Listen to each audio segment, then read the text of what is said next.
ကယ်လို့ညီကိုမိတ်ဆွေအနေနဲ့ပတ်ဝန်းအောင်ကြည့်ရတယ်ပဲနဲ့ပတ်တူးကိုကြည့်မယ်ဆိုရင်အဆင်ပြေမှာမဟုတ်ပါဘူးအဲ့ဒါကြောင့်ပတ်ဝန်းအောင်ချင်းသွားကြည့်ပြီးတော့မှပတ်တူးကိုပြန်လာကြည့်ဖို့အတွက်တောင်းဆိုချင်ပါတယ်အားလုံးပဲကျွန်တော်တို့ဗီဒီယိုလေးကိုစားလိုက်ရအောင်မြေခန္ဓာကားပေါ်အစာကြောင်းကိုမြင်လိုက်တဲ့အချိန်မှာကိုရဲ့အကျော်တို့တစ်လျှောက်ကအေးဆောက်သွားတယ်သူ့ရဲ့စူးစမ်းလူစိတ်ကကြောက်စိတ်ကိုလမ်းယူသွားခဲ့တယ်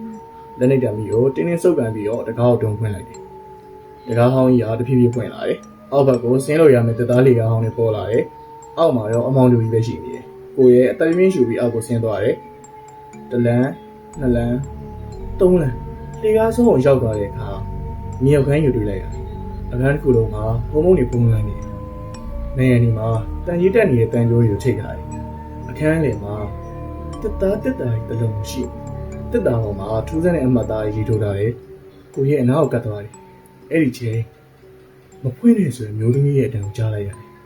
ကိုရဲ့ချက်ချင်းပဲနောက်လက်ကြည့်လိုက်တယ်အခန်းတော်မှာအဖြူအောင်ဝတ်စုံဝတ်ထားတဲ့မင်းကြီးတယောက်ရက်နေဇွင်းရှည်တွေကမျက်နှာကိုဖုံးထားတယ်မင်းဘယ်လိုလဲမင်းကလေးကဖြည်းဖြည်းကောင်းမော်လာသူမရဲ့မျက်နှာဖြူပတ်ဖြူဖြစ်နေဒါပေမဲ့မျက်လုံးထဲမှာတော့ဝမ်းနည်းမှုတွေနာကျင်မှုတွေပြည့်နေကျမအနန္ဒာဒီအိမ်မှာတည်ဆုံးနေတယ်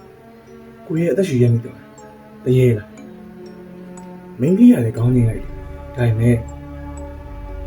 ကျမကမင်းကိုအနေမပြဘူးဒီတက်တာကိုလည်းမဖွင့်နဲ့အဲ့ချိန်မှာကိုရဲ့ကဘာလို့လဲဆိုတော့နန္ဒာရဲ့မျက်နှာပိုပြီးဆိုရင်အထင်းမှာသူရှိတယ်သူဆိုတာဘာလို့လဲနန္ဒာပြန်မဖြစ်ရင်ရုတ်တရက်တက်တာတွင်းရနေပြီးတော့ဒုံးဆွေအတိုင်းတစ်ခုထွက်လာကိုရဲ့လည်းလန့်သွားတယ်နောက်တစ်ခါကြားလိုက်ရတယ်နောက်တစ်ခါဒုံးဆွေအတိုင်းကိုထက်ကြားပြန်တက်တာဘုံကအနှင်းငယ်လှုပ်လာတယ်နောက်ကျနေပြီနန္ဒာတူတူလေးပြောလိုက်တယ်သူနိုးလာပြီအဲ့ဒီချိန်မှာတက်တာဘုံပေါက်ကွဲတယ်လို့ပွင့်ထွက်သွားတယ်အခန်းတစ်ခုလုံးမဲနဲ့တဲ့အကုန်းငွေပြည့်သွားတယ်အေးဆက်တဲ့လေးရလည်းတိုက်ခတ်လာတယ်ကိုရဲ့နောက်ကိုဆုတ်သွားတယ်အကုန်းငွေကြားမှာလူပုံမှန်တစ်ခုတစ်ဖြည်းဖြည်းချင်းပေါ်လာတယ်အရက်ရှိတယ်မျက်လုံးနှလုံးကညီရဲနေတယ်ပါဇက်က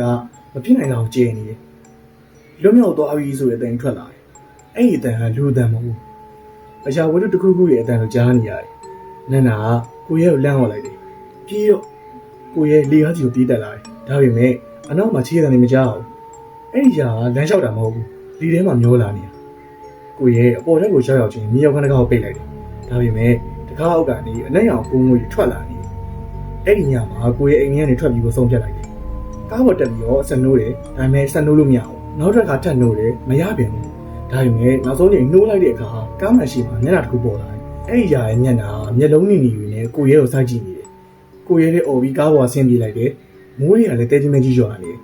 တောင်ကုန်းအောက်ကိုပြေးဆင်းလာခဲ့တယ်ရွာထဲရောက်တဲ့အချိန်မှာလက်ပိတ်ဆိုင်အဖိုးကြီးကိုတွေ့လိုက်တယ်အဖိုးကြီးကကိုရဲ့မျက်နှာမြင်တာနဲ့အားလုံးနားရသွားတယ်လို့ဖြစ်နေတယ်မင်းဖွင့်လိုက်ပြီလားကိုကြီးကလည်းခေါင်းနေလိုက်တယ်အဖိုးကြီးမျက်နှာဖြူဖြော့သွားတယ်ဒါဆိုရွာတွေအလုံးတစ်ခွက်ရောက်တော့မယ်အဖိုးကြီးအမှန်တရားကိုပြောပြလိုက်တယ်လွန်ခဲ့တဲ့နှစ်ပေါင်း60ကအဲ့ဒီအိမ်ကြီးမှာလူတက်မှုတွေဇက်တိုက်ဖြစ်ခဲ့တယ်အိမ်ပိုင်ရှင်ကမောင်မိုက်တဲ့အစီအရင်တွေလုပ်ခဲ့တယ်လူတွေရဲ့အသက်ဝိညာဉ်တွေကိုစုဆောင်းပြီးတော့မကောင်းဆိုးသောတစ်ကောင်ကိုခေါ်ယူဖို့ကြိုးစားခဲ့တာဒါပေမဲ့အစီအရင်မောင်နေတယ်လို့အဲ့ဒီຢာကိုမြေရောက်ခန်းထဲကတက်တာမှာပိတ်လောင်ထားခဲ့ကြတယ်နန္ဒာဆိုရဲ့ main ကလေးကတော့အဲ့ဒီຢာလွတ်မတော်သူ့အသက်နဲ့လဲပြီးဓာစီခဲ့တယ်ခုတော့တက်တာပွင့်သွားတယ်အဲ့ဒီညမှာပဲရွာရဲ့ခွေးအားလုံးတစ်ပြိုင်နက်ဥလာတယ်လူတွေအိမ်ထဲကနေပြီးပျောက်ဆုံးလာတယ်အမောင်ထဲမှာမျက်လုံးတွေနှလုံးမြင်ရတယ်လို့ပြောကြတယ်ရွာထဲမှာကြောက်ရွံ့မှုတွေလည်းပြန်လာတယ်ကိုကြီးကလည်းသိသွားတယ်ဒီကိစ္စကိုသူစားခဲ့တာသူပဲဆုံးသက်ရမယ်ဒါပေမဲ့အဲ့ဒီຢာကိုဘယ်လိုပြန်ပိတ်လာမလဲနန္ဒာရဲ့ဝိညာဉ်ကဘာကြောင့်မပြောက်ွယ်သွားလဲမြေရောက်ခန်းထဲမှာနောက်ထပ်လျှို့ဝှက်ချက်ကဘာရှိနေသေးရလဲအဲ့ဒီမိကုန်းရဲ့ဖြေကိုရှာဖို့ကိုရဲတရားအိမ်ကြီးပြန်သွားဖို့ဆုံးဖြတ်လိုက်တယ်ပတ်တော်ကြီးကိုတော့ကျွန်တော်နောက်ထပ်တရက်နှစ်ရက်နေကျွန်တော်တင်ပေးပါမယ်ကျွန်တော်အားရင်လေးအားသလိုမျိုးကြားထဲမှာတင်ပေးဖို့ရှိပါတယ်ဒါတော့အနေနဲ့ကျွန်တော်ရဲ့ channel လေးကိုကြည့်ရတာသဘောကျရဲဆိုရင် like subscribe လေးလုပ်တော့ပေးဖို့အတွက်လည်းတောင်းဆိုချင်ပါတယ်အားလုံးလည်းနောက်ဗီဒီယိုမှာပြန်တွေ့ကြမယ်